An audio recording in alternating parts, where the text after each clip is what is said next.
वंदे वेद मातरम। आइए एजीएसपी की चर्चा आगे बढ़ाते हैं।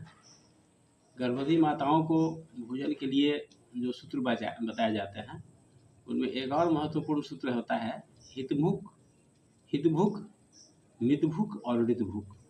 हितभुक का अर्थ होता है जो आपके लिए हितकारी हो।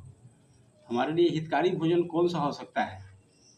हम लोग चर्चा कर चुके हैं कि सात्विक भोजन से सात्विक मन, बुद्धि, अंतःकरण का निर्माण होता है। तो सात्विक भोजन से अधिक हितकारी क्या हो सकता है? तो हम लोग इस बात पर विशेष ध्यान दें कि सात्विक भोजन तो सबके लिए होता है, गर्भिणी माताओं के लिए यह विशेष रूप से उपयोगी है, क्योंकि एक के भोजन करने से 2 जीवात्माओं का कल्याण होता है।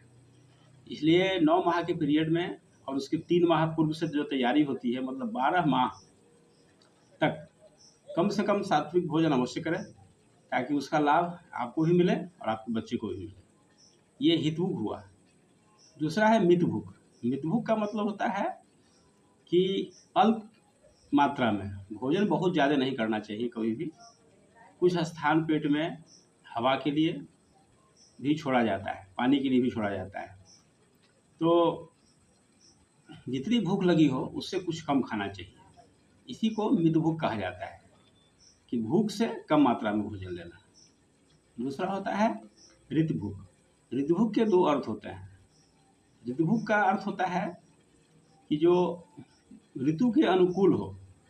जैसे ऋतु में जैसे फलों का जिस मौसम में जो फल है, साग सब्जी है, उसका प्रयोग करना ज़्यादा लाभदायक माना जाता है।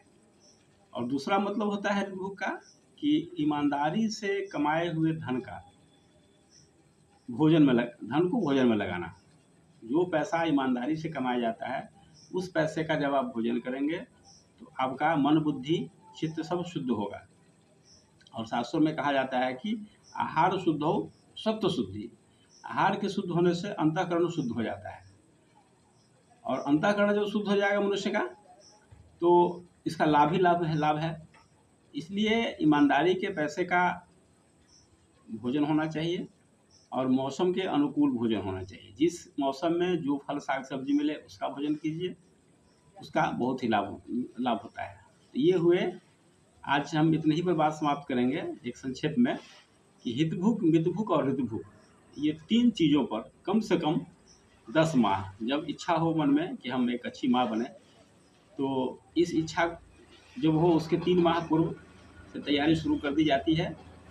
तो कुल 12 माह तक आप सात्विक भोजन ग्रहण करें जो आपके लिए हितकारी है। हल्का भोजन करें और मौसम के अनुकूल और ईमानदारी के पैसे का भोजन करें, ताकि उससे आपका बच्चे का अंतःकरण का निर्माण होगा। आज यही अंतःकरण का निर्माण नहीं होने के चलते सारे बच्चे दिग्भ्रमित हो गए हैं, उन्हें पता ही नहीं है कि हम किस मार्ग पर जाएं। आज इतना ही। ओम शांति।